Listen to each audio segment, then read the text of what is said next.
గోశాలలో అడుగు పెడుతుంటే సంతోషంగా ఉందని, గోవులకు కావలసిన అన్ని సౌకర్యాలు కల్పించేలా కృషి చేస్తున్నట్లు కడప మున్సిపల్ కమిషనర్ మనోజ్ రెడ్డి పేర్కొన్నారు. గోశాలలో అడుగు పెడుతుంటే సంతోషంగా ఉందని, గోవులకు కావలసిన అన్ని సౌకర్యాలు కల్పించేలా కృషి చేస్తున్నట్టు కడప మున్సిపల్ కమిషనర్ మనోజ్ రెడ్డి పేర్కొన్నారు. కడప నగరపాలక సంస్థ ఆధ్వర్యంలో ఏర్పాటు చేసిన గోశాలను ఆయన సందర్శించారు. ఈ సందర్భంగా ఆయన మాట్లాడుతూ గోవులకు కావలసిన అన్ని సౌకర్యాలతో గోశాలను ఏర్పాటు చేయడం సంతోషంగా ఉందన్నారు. గోవులను రోడ్ల మీదే వదలడం వల్ల ప్రజలకు అసౌకర్యం కలుగుతోందని, రోడ్డు ప్రమాదాలు కూడా జరుగుతున్నాయని అన్నారు. గోవులు ప్రమాదాలకు గురి కాకుండా ఉండాలంటే గోశాలకు తరలించడమే మంచిదన్నారు. ఇప్పటికే గోశాలకు కావలసిన అన్ని వసతులు కల్పించామని, త్వరలో పనులు పూర్తి చేస్తామన్నారు. ఈ కార్యక్రమంలో నిర్వాహకులు శ్రీరాములు, వెటర్నరీ అసిస్టెంట్, గో సంరక్షకులు, సిబ్బంది పాల్గొన్నారు. సందర్శించడం జరిగింది.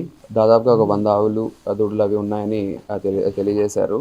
వీటన్నిటి యొక్క మెయింటెనెన్స్ అవి కూడా చూసి కొంచెం ఆనందంగానే ఉంది. ఎందుకనంటే వీటికి కావాల్సిన ఆహారం కానీ, వీటి మెయింటెనెన్స్ కానీ ప్రతి ఒక్కటి కూడా ఒక 12 మంది దాకా సిబ్బందితోటి బాగా జరుగుతూ ఉంది. కాకపోతే ఇంకా మనకి అవసరం ఉంది.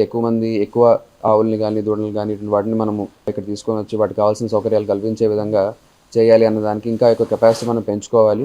అదేవిధంగా ఇక్కడ ఉన్న వాటిని ఎవరికన్నా అవసరమైన వాళ్ళు ఉంటారు, ఫార్మర్స్ కానీ ఇటువంటి వాళ్ళు ఎవరైనా అవసరం ఉన్నప్పుడు వాళ్ళకు కూడా ఇచ్చే విధంగా దానికి కూడా తగిన చర్యలు తీసుకుంటాము కౌన్సిల్తో మాట్లాడి. దానికి తోడుగా బయట ఇంకా మనకి రోడ్లలో చాలా ఎక్కువగా ఉన్నాయి సరిగ్గా పట్టించుకున్నటువంటి ఆవులు కానీ, దూడలు కానీ ఇటువంటి వాటిని తీసుకొని వచ్చి వాటిని కూడా ఇక్కడ పెట్టుకునే విధంగా ఇక్కడ కెపాసిటీ పెంచుకోవడము, ఇక్కడ ఉన్న వాటిని ఏమన్నా మనం వేరే వాళ్ళకి ఇస్తే కూడా ఇక్కడ మన కెపాసిటీ పెరుగుతుంది. ఆ విధంగా కూడా చర్యలు తీసుకోవడానికి వాటి